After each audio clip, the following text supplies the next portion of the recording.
Hey guys, welcome back to part 2. Now that Iris knows she likes Quinn, what's she gonna do? Will she keep fighting her feelings to avoid going against her mom? And what about Quinn? She's acting kinda suspicious too. Does she know? Does she feel the same way? Stay tuned because things are about to get a lot more complicated. What if you just realized you're falling for your college professor, who also happens to be your stepsister, right when your mother orders you to destroy her? I refuse to turn around and look at her. Refuse to face the expensive makeup masking the rot underneath. Stop it, Mom, the words thick with years of disgust. 12 guys. You've bled 12 different bank accounts dry. When does the shamelessness hit its limit? Or are you dragging me down with you? Her mouth opens to fire back, but I cut her off. I'll survive on my own education. I am never going to be your dirty weapon. You want money? Go get it yourself. I walk away, leaving her shrieking curses to tear through the night. Inside, my mind spins with a dangerous truth. I want Quinn, a college professor, my stepsister. Does she ever look at me and see a girl? I don't even know if she likes girls, or if she'd find my existence repulsive. Fear makes me a coward, forcing me to shove these feelings into the darkest corner of my chest. But hiding does nothing to stop the longing. I know Quinn drinks unsweetened blue bottle Americanos every morning, so I drag myself out of bed at 5 a.m., riding the bus across the city just to buy the exact bitter taste she loves, slipping it onto her desk before the lecture hall fills up. Then my own clumsiness betrays me. I barely free my hand from the cup before the click of the lock traps me. Quinn is just there, and the sudden shock sends me reeling backward. My knee catches the desk, and in one agonizing blur, the coffee flips, bleeding into her crisp silk shirt. Again, Iris? Quinn's voice drops from right above my head, heavy with mockery. I'm sorry! I snatch a handful of napkins and lunge forward, rubbing at the stain on her chest. My fingers shake, pressing paper into the damp silk. And then I freeze. Through the thin fabric, I feel the heat of her skin, the steady thud of her pulse, the curve of her body. Quinn stays still, her warm breath hitting my forehead. The room locks up. My face burns, and I bolt for the door like a stray bullet. Ever since that morning, I've canceled every single tutoring session, fabricating every excuse imaginable just to avoid facing her. I'm terrified of surrendering to that cedarwood scent. Yet I volunteer for every miserable errand the other professors throw my way. Anything to justify lingering near her office corridor. Hiding behind the hallway corner, a mere glimpse of Quinn's coat passing by sends my heart into a chaotic frenzy. The second she shows any sign of turning around, I sprint away with my arms full of files, exhausted, yet satisfied in the guilty pleasure of a hopeless crush. I try my best to act normal, but Quinn's presence on the far side of the sports field drains whatever sanity I have left. Her expression cold and distant as she walks beside the dean. Every slight nod of her head makes it hard to breathe. I stand there frozen, forgetting I'm right on the edge of the basketball court. Look out! The scream pierces my ears, but my reactions are sluggish. A leather blur tears through the air. Crack! The impact catches my temple so hard, my ears ring with a long, piercing buzz. The world tilts. I hit the hard concrete, a sharp pain shooting down my spine. Files scatter everywhere, white sheets flying like the shredded remnants of my logic. My vision blurs, leaving nothing but a warm streak of blood charting a path down my cheek. Move!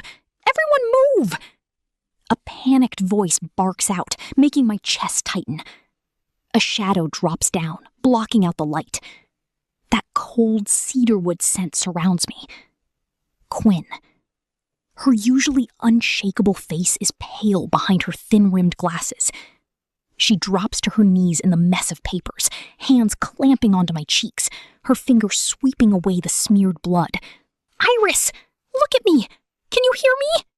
My lips move, but no words come out. Quinn doesn't waste another beat. She slides her arms under my back and knees, hoisting me into the air, drawing sharp gasps from the crowding students. The tight grip and the heavy rise and fall of her chest destroy my self-control. In my dazed, aching state, my hands instinctively reach up and lock around her neck, clutching her shirt collar like a lifeline. Rip. The force of my grip tears the top button straight off. The silk fabric gives way, pulling my face down into the hollow of her throat. My eyes widen. A sliver of black lace from her bra peeks out beneath the open silk. Her pale skin rises and falls with every ragged breath. So close, the tip of my nose almost brushes the dip of her chest.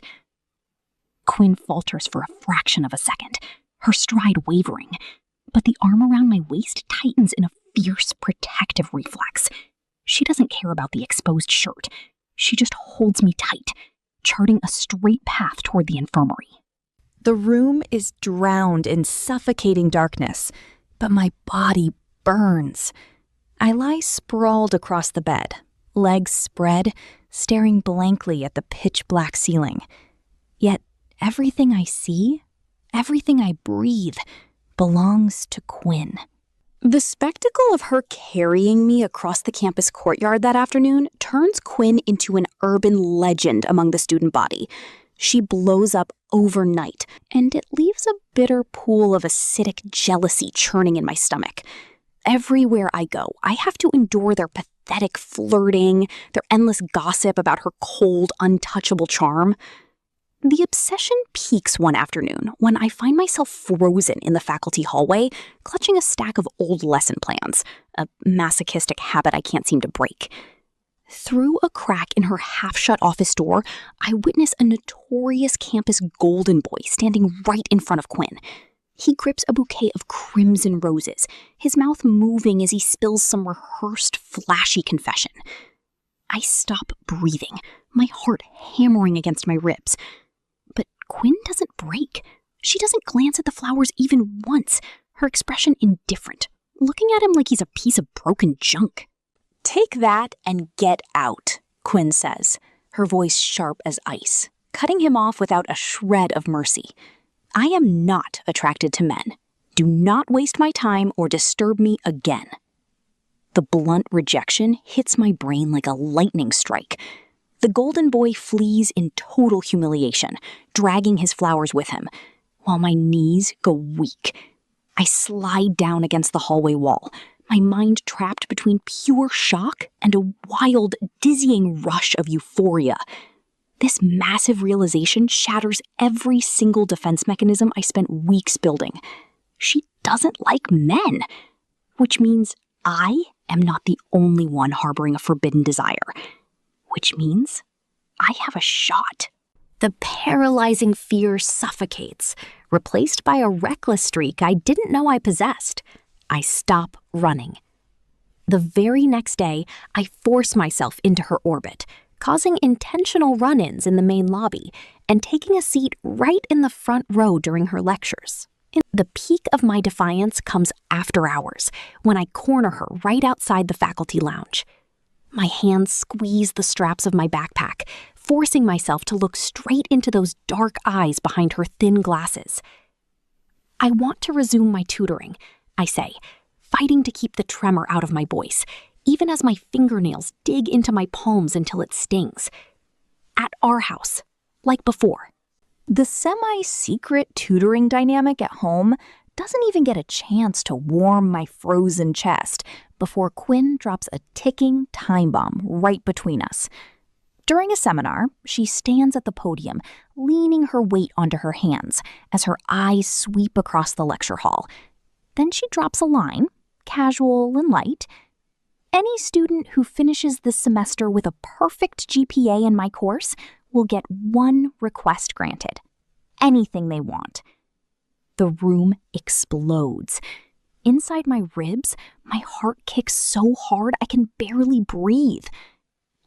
It is my only lifeline to strip away the suffocating labels of star student or stepsister.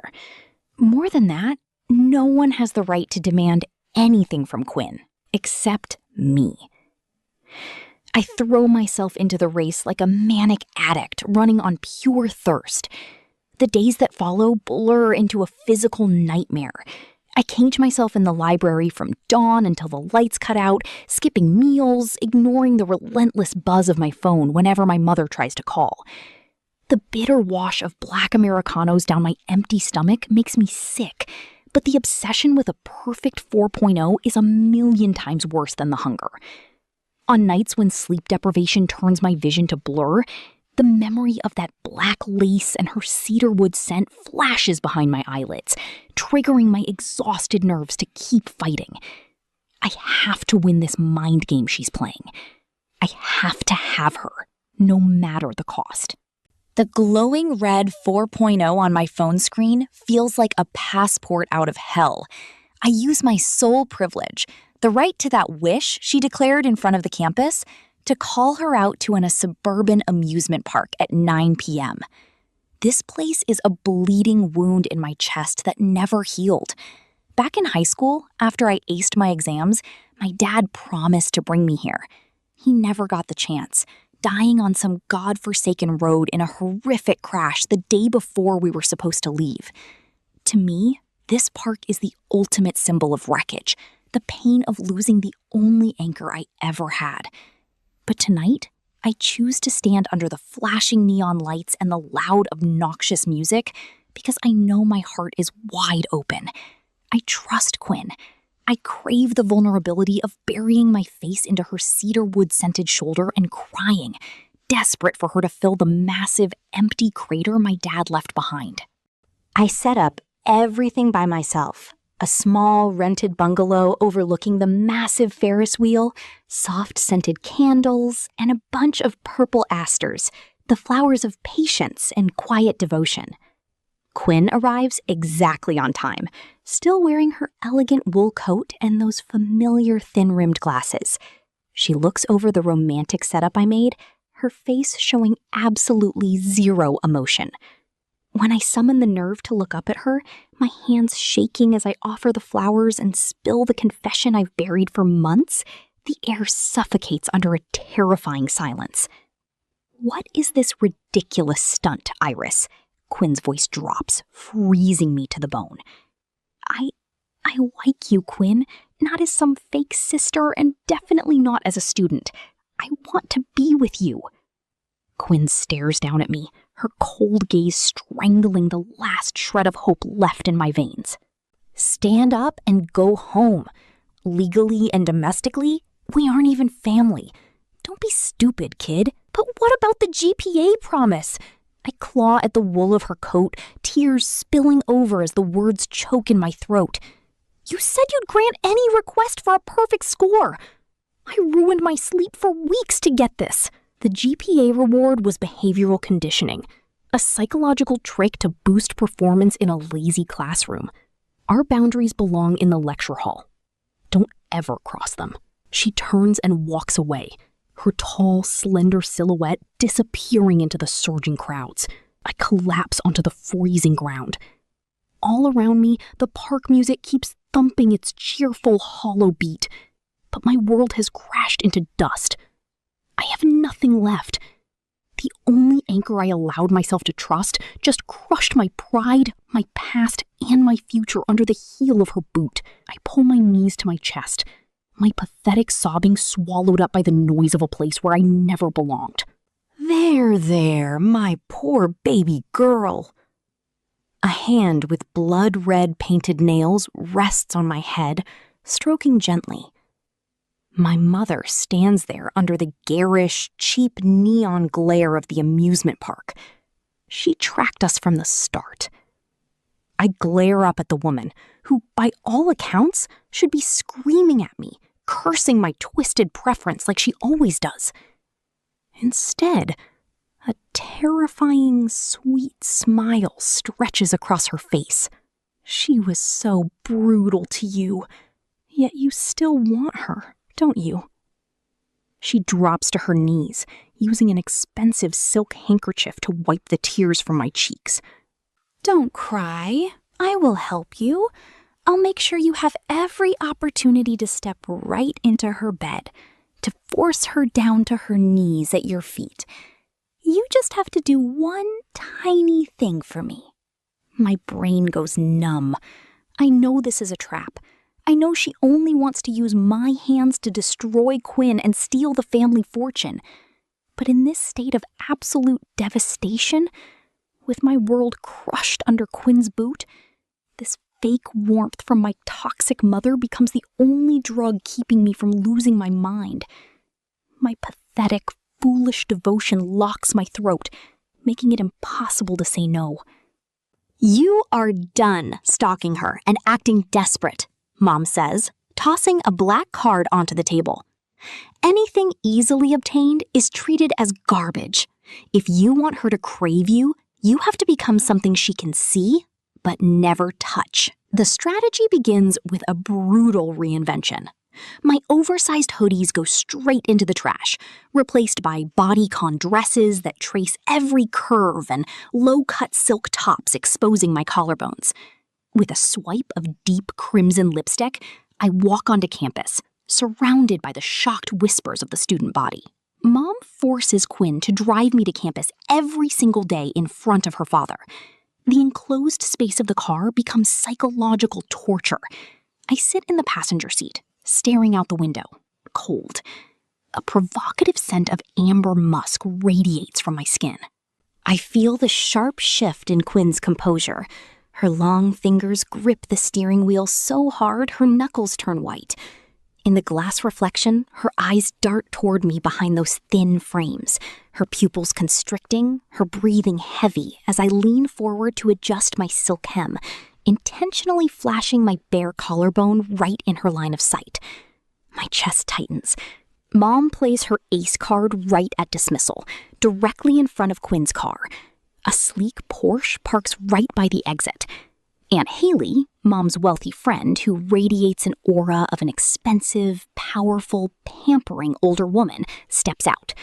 She casually drapes a silk scarf around my neck, brushing a stray lock of hair from my face in front of everyone. Quinn steps out from the lobby, freezing at the sight of Haley's hand resting on my waist. Her jaw hardens, a vein throbbing at her temple. Iris, you have a syllabus review tonight, Quinn says, stepping down the stairs. I didn't think a professor would be so free as to manage a student's private schedule. Haley laughs, stepping between Quinn and me like a provocative shield. Too bad. Iris is spending the evening with me. Haley pulls me into the car. I turn my back without a second glance. In the rearview mirror, Quinn stands motionless, her hands balled into fists hidden inside her pockets. In reality, there is no private date. I just have dinner with Aunt Haley and her wife, Aria. The night I sit there like a hollow corpse, watching them show affection to each other, a sick feeling churning in my stomach. I know I'm playing dirty, using them as props in a rebellious performance to slash through Quinn's pride. I feel a sick satisfaction, and I despise myself for it. At 11 o'clock, the Porsche drops me at the gate. The courtyard lights are dead, but Quinn's car is still parked there. The moment I push the front door open, a powerful grip seizes my wrist, yanking me back. My spine slams hard into the wooden door, sending a dull ache through my back. Quinn stands close, her frantic, hot breath washing over my face. Where have you been until this hour? With that woman? Quinn's voice is hoarse, laced with accusation, and a pain she can't quite hide. I told you that you had a review session. Why did you just walk away? Do you even respect me as your professor anymore? Her anger only makes the unhealed wound from the amusement park bleed out. I look straight into her burning eyes, forcing a broken smile as I use every bit of my strength to rip my wrist from her grip. Professor? So you do know you're just my professor? I snap, choking back the tears. "You're the one who said our boundaries belong in the lecture hall. You told me not to be delusional, that we aren't even family. So under what authority are you standing here interrogating me? Who I go out with, what I do, how late I stay? What does that have to do with you?" Quinn freezes, a crack of panic shattering her cold composure. Her lips move, but the words fail her, leaving her staring blankly at her hand, hovering in the air where I just callously shoved it away. I don't give her another second. I turn and run straight upstairs. Mom clears the board for her final play by orchestrating a sudden trip with husband number 12, clearing out the household staff. Crueler still, she slips crushed walnuts into the leftover soup Quinn keeps in the fridge. The perfect trap is set. She forces me into a flimsy silk slip dress, cut so low that any slight movement threatens to expose everything. Under her orders, I am supposed to walk into Quinn's bedroom, exploit her weakness, and stage a scene of violation, all captured on a mini spy camera disguised as a brooch in my hand. But when I push the door open, the familiar scent of cedarwood is masked beneath the sharp sting of rubbing alcohol. Quinn is half conscious on the bed, her usual arrogant expression wiped clean, her face pale and drenched in sweat that plasters her loose hair to the pillow. She is burning up, her breathing broken and pained. After that night of feverish, frantic wreckage, I lie shattered on the floor, the deep crimson marks on my skin still throbbing with a sharp, burning ache. My eyes drift to the corner of the room, where the brooch lies forgotten, containing the digital proof of our chaos, and a wave of panic rolls through my stomach. But Quinn doesn't break. She simply pieces herself together, picks it up, and looks directly at the hidden camera lens before tossing it back into my trembling palm. She leans down, pressing a lazy, indifferent kiss to my forehead with a dark, lawless smirk. "Now my future is in your hands, kid. Do whatever you want with it." She trusts me. That arrogant surrender forces tears from my eyes. I hide the brooch away, choosing her side, refusing to hand it over to my mother. I will fight back. But I underestimate the cruelty of the woman who raised me. The second she realizes I returned empty-handed and intend to rebel, she snaps. The very next morning, she corners me in the living room, slamming a thick folder of documents and stalker photos against my chest. "You think keeping that video protects her? Wake up, you psycho!" Mom jeers, her eyes gleaming with triumph. "You worship Quinn, but take a good look. She and her father signed a secret pact to destroy this school's reputation, shut it down, and carve up the land for a massive real estate project.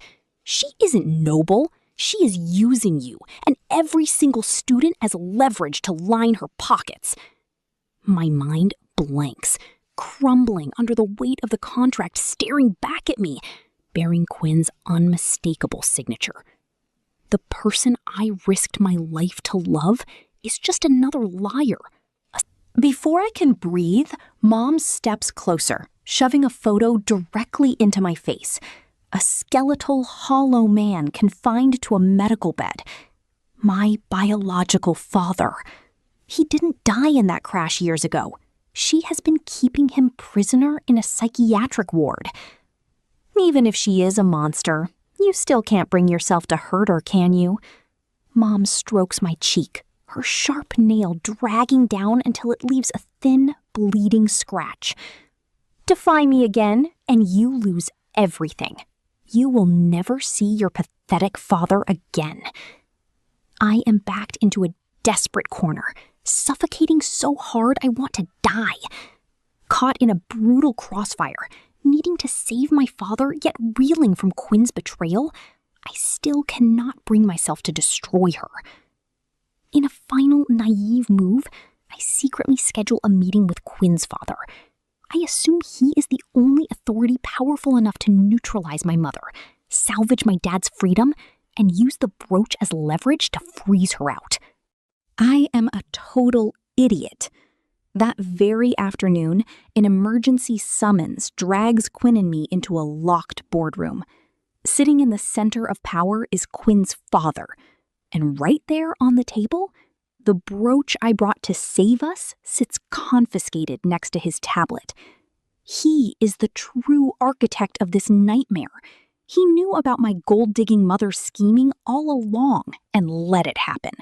He tolerated her because he wanted Quinn to fail as a professor, to be cast out of academia, so she would have no choice but to inherit the family empire, the exact legacy she spent her life rejecting.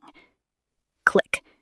The explicit footage from the brooch flashes onto the screen before the board members.